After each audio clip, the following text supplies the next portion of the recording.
बातमी महत्त्वाची आहे। राज्य निवडणूक आयोगाची आज पत्रकार परिषद असणार आहे। दुपारी 4 वाजता राज्य निवडणूक आयोगाची पत्रकार परिषद असेल।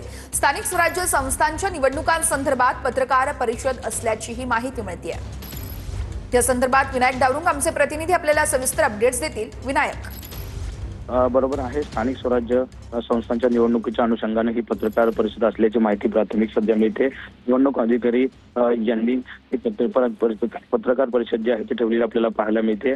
ज्या पद्धतीने आगामी स्थानिक स्वराज्य संस्थांच्या निवडणुका ज्या आहेत त्या घातलेल्या आहेत आणि त्याबाबतच्या आचारसंहितेबाबत काही नियमावली ज्या आहेत सांगण्यासाठी ही पत्रकार परिषद घेतली जाणार असल्याची माहिती सध्या सूत्रांकडून मिळालेली पाहायला मिळते। आपण जर पाहिलं तर नगर पंचायत, नगरपालिका, महापालिका, जिल्हा परिषद, पंचायत समित्या अशा या सगळ्या निवडणुका ज्या आहेत ते महाराष्ट्रामध्ये टप्प्याटप्प्याने होणार आहेत आणि त्याची घोषणा आज ही होण्याची शक्यता बोलली जाते। आपण जर पाहिलं तर राजकीय पक्षांना सुद्धा या निवडणुकीचे खलबत जी आहे ती सुरू असलेली पाहायला मिळते। आणि दुसरीकडे निवडणूक आयोग आपल्या पद्धतीने गेल्या काही दिवसापासून काम करत होता आणि आता या सगळ्या वरती शिक्कामोर्तब बाबत किंवा निवडणुकीच्या घोषणेबाबत या पत्रकार परिषद काय होते का हे बघावं लागणार आहे। कारण आपण जर पाहिलं तर या स्थानिक स्वराज्य संस्थांच्या निवडणुका गेल्या अनेक वर्षापासून रखडलेल्या आपल्याला पाहायला मिळाल्या होत्या। ज्या पद्धतीनं ओबीसी बाबत मध्ये गेल्या अनेक वर्ष प्रलंबित होता आणि त्यामुळे या निवडणुका होता, परंतु सुप्रीम कोर्टाने हा निर्णय दिला आणि सुप्रीम कोर्टाने त्वरित ह्या सगळ्या निवडणुका ज्या आहेत ते घेण्याचे आदेश दिलेले आपल्याला पाहायला मिळाले होते। आणि त्यानंतर आता निवडणूक आयोगाने सगळी तयारी जी आहे ती केलेली आहे। आज संध्याकाळी 4 वाजता दिनेश वाघमारे जे आहे ते निवडणूक आयुक्त आहेत ते पेश घेत आहेत आणि या पत्रकार परिषदेने लागेल, परंतु जी माहिती मिळते त्या माहितीनुसार स्थानिक स्वराज्य संस्थांच्या निवडणुकांची घोषणा होऊ शकते।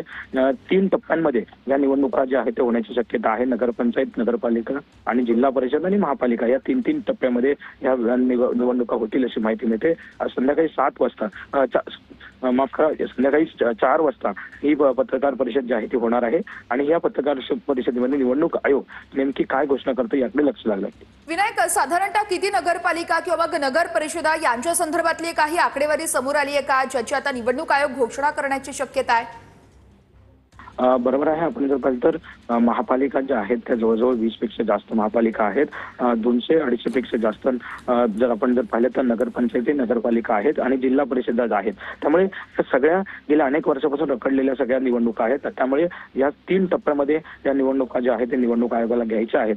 संपूर्ण तयारी निवडणूक आयोगाने आपल्याला पाहायला मिळाली होती आणि आता अखेर ही निवडणूक जी आहे ती होऊ घातलेली आहे। आजची पत्रकार परिषद जी आहे ती साहजिकच महत्त्वाची असणार आहे, कारण आपण जर पाहिलं तर सगळ्यांचं लक्ष राजकीय पक्षांकडे लागले। अगदी ग्राउंड पातळीवरची ही निवडणूक असते, कार्यकर्ता तयार करण्याची निवडणूक असते। त्यामुळे राजकीय पक्षाला सुद्धा या निवडणुका स्थानिक पातळीवरच्या हव्या होत्या आणि अखेर आज याची घोषणा जी आहे ते संध्याकाळी 4 वाजता होते का हे बघावं लागेल।